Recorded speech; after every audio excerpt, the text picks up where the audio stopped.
Hello बच्चों, अपना topic चल रहा था इलेक्ट्रिक पोटेंशियल एनर्जी। ठीक है, शायद मैंने आप लोग को इलेक्ट्रिक पोटेंशियल एनर्जी को के बारे में अपन डिस्कस भी कर चुके हैं पिछले लेक्चर में। ठीक है, होपफुली आपको समझ में आया होगा। ठीक है बच्चों, फिर से हम लोग इस लेक्चर में कंटिन्यू करेंगे इलेक्ट्रिक पोटेंशियल एनर्जी। आपके पास रिकॉर्ड के रूप में रहेगा, जो भी डाउट आता रहेगा आप रिकॉर्डेड लेक्चर देखते रहेंगे और है ना, और उसको जो भी दिक्कत है अगेन देखते रहना। क्लियर मेरी बात? ओके, देखो ध्यान से बच्चों, आज अपने पास हेडिंग बनेगा बहुत ही प्यारा सा हेडिंग, जिसको हम बोलेंगे इलेक्ट्रिक पोटेंशियल एनर्जी। बच्चों, इलेक्ट्रिक पोटेंशियल एनर्जी को हम लोग यू से लिखते हैं। ठीक है, जैसे बच्चों आप लोगों ने पढ़ा इलेक्ट्रिक फील्ड, आप लोगों ने पढ़ा इलेक्ट्रिक पोटेंशियल, वैसे बच्चों हम लोग पढ़ेंगे इलेक्ट्रिक पोटेंशियल एनर्जी। बच्चों अगर मैं बात करूं कि मेरे पास अगर सिंगल पॉइंट चार्ज है और सिंगल पॉइंट चार्ज से हम अगर r डिस्टेंस दूर जाते हैं तो मेरे पास एक पॉइंट P मिलता है। इस पॉइंट P पे अगर हमें इलेक्ट्रिक फील्ड पूछता है तो आंसर होगा KQ/r²। ठीक है, क्लियर? और इलेक्ट्रिक फील्ड एक वेक्टर क्वांटिटी होता है तो डेफिनेटली इसका डायरेक्शन भी होगा मैग्नीट्यूड के साथ साथ। तो मैग्नीट्यूड तो खैर ये होगा और इसका direction away from positive charge. वैसे बच्चों अगर मेरे पास निगेटिव चार्ज होता और यहाँ से हम r डिस्टेंस दूर जाते, मेरे पास एक पॉइंट P होता। इस पॉइंट P पे अगर आपसे इलेक्ट्रिक फील्ड पूछता तो आंसर होता है KQ/r²। तो हमारे मन में कभी ये डाउट नहीं होना चाहिए कि सर यहाँ पे पॉजिटिव चार्ज है, यहाँ पे अपने पॉजिटिव चार्ज फॉर्मूला में शो किया, निगेटिव चार्ज है तो क्या निगेटिव चार्ज फॉर्मूला में लिखोगे या नहीं लिखोगे? आंसर बच्चों नहीं लिखना है। Negative charge only show the nature of charge और ये फॉर्मूला में नहीं आएगा। हाँ, निगेटिव चार्ज ओनली आपको डायरेक्शन प्रोवाइड करा सकता है। जैसे यहाँ पे पॉजिटिव चार्ज था तो इलेक्ट्रिक फील्ड का direction away from the positive charge है, वैसे यहाँ पे निगेटिव चार्ज है तो इसका जो इलेक्ट्रिक फील्ड का डायरेक्शन होगा ये टुवर्ड्स निगेटिव चार्ज। वैसे बच्चों आप लोगों ने पढ़ा होगा कि +Q से अगर हम r डिस्टेंस दूर जाते हैं, मेरे पास एक पॉइंट P मिलता है। इस पॉइंट P पे अगर हमें पोटेंशियल जानना है तो आंसर होगा KQ/r। क्या सर इसका भी कोई पर्टिकुलर डायरेक्शन होगा? आंसर नहीं बच्चों, क्योंकि यह स्केलर क्वांटिटी होता है। वैसे अगर मेरे पास निगेटिव चार्ज हो और यहाँ से हम r डिस्टेंस दूर जाएं और यहाँ पे पॉइंट P मिले, इस पॉइंट P पे अगर आपसे इलेक्ट्रिक पोटेंशियल पूछता है तो आंसर लिखोगे -KQ/r। ठीक है, मतलब बच्चों जब भी आप स्केलर क्वांटिटी को शो करोगे, जैसे Vp potential is scalar quantity, इसमें जो चार्ज लिखोगे वो विच साइन लिखोगे। जैसे यहाँ पॉजिटिव चार्ज है तो ये +2, यहाँ पर निगेटिव चार्ज है -2, मतलब V@P मिलेगा -KQ/r। क्लियर है? ये बात हम लोग बच्चों पढ़ चुके हैं। जैसे आपको पता है कि इलेक्ट्रिक फील्ड बच्चों इनवर्सली प्रोपोर्शनल टू r² हुआ, और वैसे भी बच्चों क्या होगा, इनवर्सली प्रोपोर्शनल टू r होगा। मतलब जैसे जैसे हम चार्ज से दूर जाते जाएंगे हमारा इलेक्ट्रिक फील्ड हो या फिर इलेक्ट्रिक पोटेंशियल हो, दोनों का मैग्नीट्यूड क्या होगा प्यारे बच्चों? घटता जाएगा। ठीक है, ओके। वैसे बच्चों आज हम लोग डिस्कस करने वाले हैं इलेक्ट्रिक पोटेंशियल एनर्जी के लिए। तो अगर मान लो बच्चों मैं बोल दूं कि मेरे पास एक +2 चार्ज है, इस +2 चार्ज से अगर हम r डिस्टेंस दूर जाएं, यहाँ पे कोई पॉइंट P हो और यहाँ पे अगर हम UP पूछें, मतलब इस पॉइंट पे इलेक्ट्रिक पोटेंशियल एनर्जी क्या होगा, तो बच्चों मैं आपको बता दूं कि इस पॉइंट पे कोई इलेक्ट्रिक पोटेंशियल एनर्जी नहीं होगा, क्योंकि बच्चों इलेक्ट्रिक पोटेंशियल एनर्जी के लिए electric potential energy is not valid for single point charge. Single point charge के लिए इलेक्ट्रिक पोटेंशियल एनर्जी फाइंड नहीं होता है। ठीक है, तो मैं यहाँ पे लिखता हूँ बच्चों, एक लाइन लिखता हूँ प्यारा सा, 10 इलेक्ट्रिक पोटेंशियल एनर्जी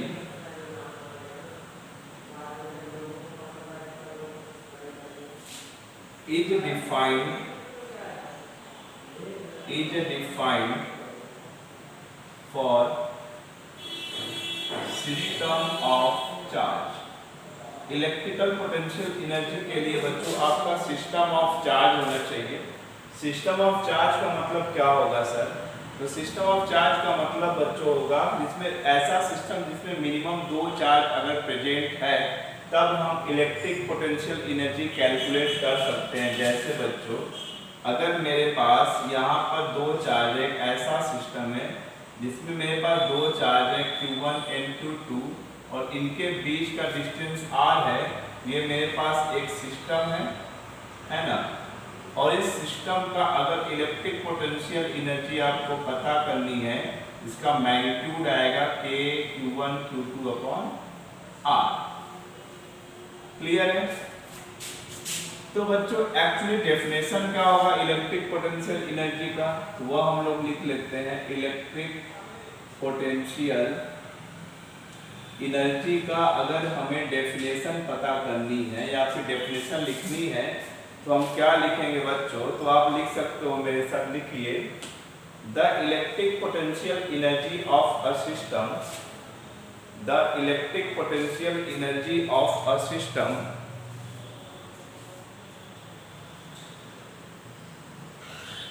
हो गया, the electric potential energy of a system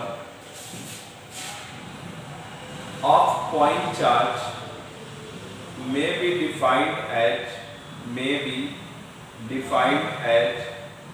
amount of work done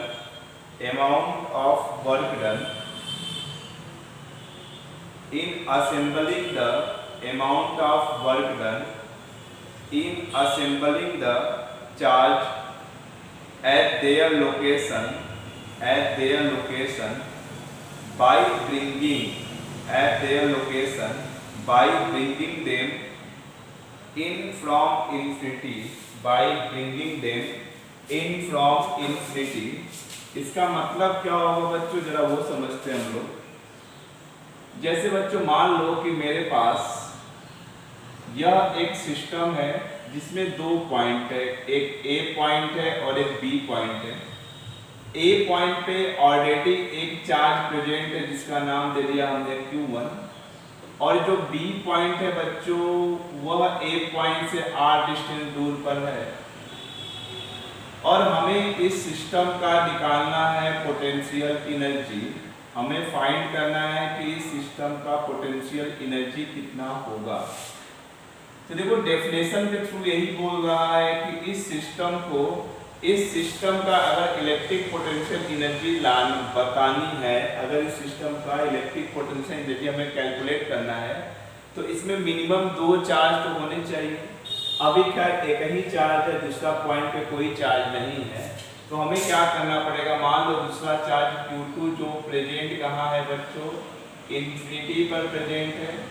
उस Q2 चार्ज को इस पॉइंट B तक लाने में हम लोग जो भी वर्क डन करेंगे तो वही वर्क डन क्या कन्वर्ट हो जाएगा? पोटेंशियल एनर्जी में कन्वर्ट हो जाएगा। ठीक है, अब मुझे बताओ सबसे पहले बात बच्चों कि हाँ मैं लिखता हूँ electric potential due to Q1 charge at point B. तो क्या लिखते बच्चों? लिख लिया अपन ने V इक्वल टू क्या होगा बता सकते हो? Yes sir, K Q1 upon में R, क्योंकि तुम्हें यही पता है कि किसी पॉइंट चार्ज से R डिस्टेंस दूर अगर हमें पोटेंशियल फाइंड करना है तो डेफिनेटली क्या होगा? KQ by R। अगर चार्ज Q1 तो चार्ज होने Q। अब देखो इस Q2 को यहाँ से यहाँ तक लाने में जो वर्क डन करना पड़ा उसको मान लिया अपन ने W, और W क्या होता है तुम्हें पता है? यस, V इंटू Q होता है।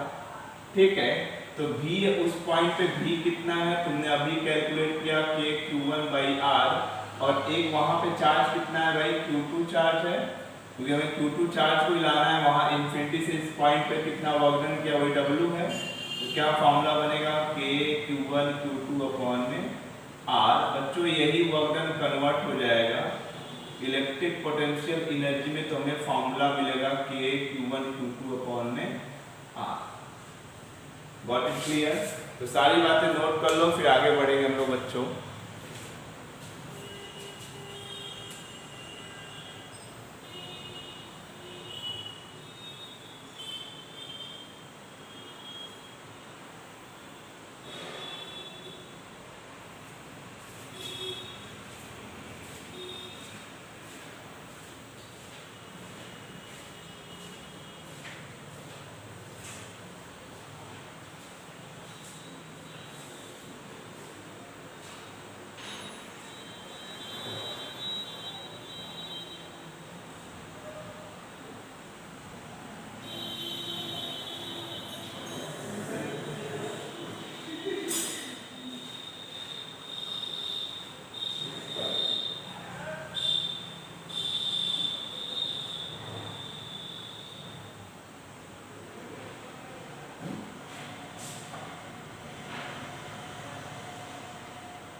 ठीक है, चलो आगे बढ़े हम लोग। अब रही बात कि सर अगर हमारे पास 2 पॉइंट चार्ज है और वो 2 पॉइंट चार्ज के बीच का डिस्टेंस अगर r है, तो हम लोग इजीली कैलकुलेट कर सकते हैं इलेक्ट्रिक पोटेंशियल एनर्जी का मैग्नीट्यूड।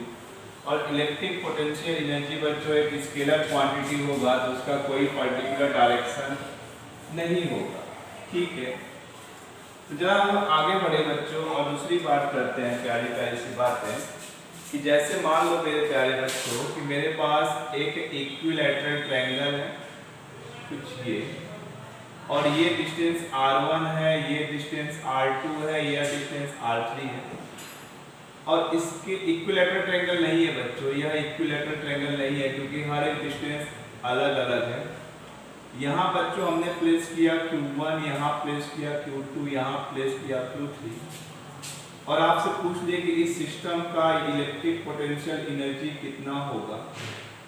तो भाई इस सिस्टम का इलेक्ट्रिक पोटेंशियल एनर्जी कितना होगा, सबसे पहले इन दो चार्ज के बीच होगा U1, फिर इन दोनों चार्ज के बीच होगा U2, फिर इन दोनों चार्ज के बीच होगा U3।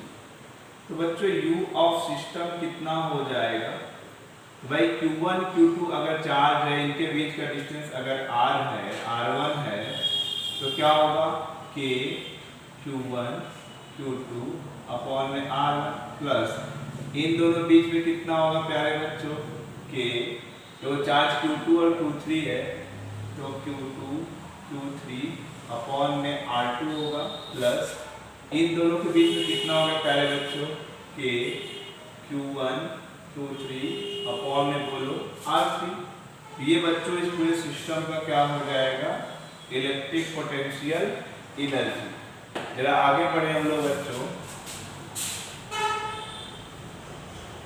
नेक्स्ट बात करते हैं अगर आपसे हम लोग कि मेरे पास अगर एक इक्विलैटरल ट्रायंगल हो, यहाँ पर भी चार्ज Q, यहाँ पर भी चार्ज Q, यहाँ पर भी चार्ज Q, ये L L L, तो इस पूरे सिस्टम का इलेक्ट्रिक पोटेंशियल एनर्जी कितना होगा, तो इन दोनों चार्ज के बीच कितना होगा बच्चों K Q2 by L, plus इन दो चार्ज के बीच कितना होगा प्यारे बच्चों K Q by L, plus इन दो चार्ज के बीच कितना होगा प्यारे बच्चों K Q बाई। पूरे सिस्टम का जो इलेक्ट्रिक पोटेंशियल एनर्जी आएगा वो आएगा 3kQ² अपॉन में L। ओके, अगर बच्चों मेरे पास एक स्क्वायर हो और ये Q Q Q 2, इसका साइड ए ए ए ए। जरा इस सिस्टम का हम लोग total electric potential energy calculate करें। पहले इन दो चार्ज के बीच कितना होगा, तो आंसर होगा k2² a। फिर इन दो चार्ज के बीच कितना होगा, तो आंसर होगा k2² a। इन दो चार्ज के बीच कितना होगा, तो आंसर होगा k2² a प्लस इन दो चार्ज के बीच कितना होगा, k2²। क्या बस इतने ही होगा? नहीं बच्चों, इन दो चार्ज के बीच कितना होगा, तो आंसर होगा k2²। हाँ, ये डिस्टेंस a√2 होगा, तो a√2 प्लस इन दो चार्ज के बीच डिस्टेंस कितना होगा, k2² a√2। ठीक है, तो ये बन जाएगा टोटल इसका यू सिस्टम। सबको ऐड कर लेना।